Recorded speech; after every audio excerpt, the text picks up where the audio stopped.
dissected into individual things, but overall, you're incredibly productive. So my question is, why do people think there's something wrong with you? Yeah. But I legitimately, like, you've been medicated. They've put you away, right? They've brought you how did that happen?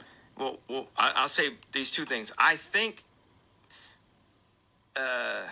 very three-dimensionally. I don't think in the black and white lines that I've been programmed to think in, and I think in full color. So when I talk, I have to describe a thought in 5 ways. You know, we enjoy food that has multiple seasoning in it. We enjoy music that has multiple instruments. So when I talk, it's not a rant, it's a symphony of ideas. And when you collect them, you say, oh, these are all these things that... All right, so that was Kanye West interview on Joe Rogan. It's a 3-hour interview. I'm not even gonna hold you. I didn't listen to the whole thing. I just had too much other stuff to do. That's the same length as the last Avengers movie. I think there was some things he talked about, like you said. Just for one, Joe Rogan, just to ask you a question. Well, the man is diagnosed officially as bipolar. Even his wife came out and said that he's crazy. But this is one of those interviews where I've wished it was just the wrong person. Nothing against Joe Rogan, but as a white guy, I just don't think he understood and was the right person to put Kanye in his place when he said that. I would have loved to see Kanye went on like Lord Jamar and Godfrey's podcast, or even Willie D, or hell, even Breakfast Club.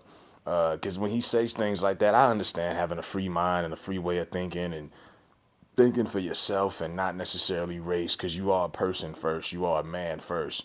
But it's easy for him to say that when, for example, I did a video about a month ago about how much money billionaires made and how many people became billionaires during this pandemic. He was one of them. He became a billionaire during the pandemic. So he isn't directly affected by the black struggle. You're about 20 years removed from the black struggle, so you can say those type of things. Kanye can have that free mindset and not think for his black people first, because he's not a statistic at this point in his life. He's not, maybe he was growing up, but he's not. I mean, people say they cancel him, but he's still selling $800 shoes. I still see people walking around with those Yeezy slides with the one big toe sticking out. He's thriving. So he can have that open mindset and not think race. But if you're an everyday black person in the struggle, you can't have that mindset. You have to think about your people first and what directly impacts you. The pandemic, just for example, millions of black people unemployed, had to depend on the system to get by. Some people had to quit their jobs because they had no babysitter. Kids was kids was homeschooled. Parents are struggling to homeschool their kids at one point before the Zoom stuff. He didn't have to go through any of that. And that's just one example of the pandemic. I mean, not even talking about mass incarceration and all the other issues we've had. He's not impacted by it. So, the problem is he's got a cult. He's got a big fan base, black fan base, who still supports him, whether they do it, in the closet or not. And they live and hang on his every word, a lot of them. And you can't have that mindset, because Kanye can do it. You know what I mean? When you married to the Kardashian family and you got $1 billion to your name, or that's your net worth, you can say things like, oh, slavery was a choice. Now that right there shows you how far removed he is from the struggle. I don't think any everyday black man or woman who's educated on the history of this country would say such a fucking thing. But he can say that because he's removed. He's forgotten. He's not aware. He's in a whole nother zone. He's in the twilight zone, and he's doing his interviews for his I call it a mock presidential campaign, because he's really the odd man left out. Some people have voted for him. And then you got people like, well, if you vote for Kanye, you basically voted for Trump. But I mean, I just think the wrong person did this interview. It should have been somebody else. But Joe Rogan's got the number one podcast in the world. So, like I said, he talks about his work as a pastor, his music industry contracts. Hey, I'd love to see Big Sean call him up about, the money he owes him. He wants to be a leader of the free world. He goes on and on in this interview. But like I said, it's 3 hours. I'm not gonna hold you. If you got the patience to sit there and watch him talk in circles, and you want to see a bipolar person in live action, go ahead and check it out. I just didn't have the time for it. But yeah, those comments like that are irresponsible because he's got a lot of everyday black people who really want to have that mindset, and it's nothing. But just to try to compare that to food is nah. You can't compare this to food. I love Italian food, but I know Italian people ain't got my back. I know they not dealing with some of the same stuff that we've dealt with.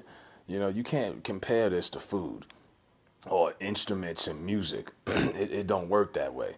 But yo, these are you won't see any other black billionaires come out and talk like this because they have the same mindsets too. A lot of them, Jay-Z and them, but they're smart enough not to put it out there on display. You know what I mean? I just yeah. Kanye is a mess. He's actually annoying. You know what I mean? I'd be like, just go sit down, go to rehab or go to a psych ward, go to Wyoming somewhere and just take 6 months off and just disappear. You know, just get your mind together, bro. You know what I mean? You're wasting your time with this campaign. It's not gonna happen. My question is, what's next? You know, is he gonna really run again for 2024? Like, you know what I mean? Like, it's just it's all over the place with this dude. He just I don't know. But to compare, your thoughts on race to a symphony, it just doesn't make any sense to me. Hold on. Because my thoughts are like these clouds and Mario Brothers, and I'll jump to this and I'll see another one. I'll jump to another one. It's like, oh yes, I jumped to another. I need to express this story. So he just compared his thoughts to the Super Mario video game, jumping from clouds to clouds. He's got to do better on making analogies, man. You can't be making analogies to video games and music, and you want people to take you serious as a leader of the free world. Like I say, he's got an interesting mind.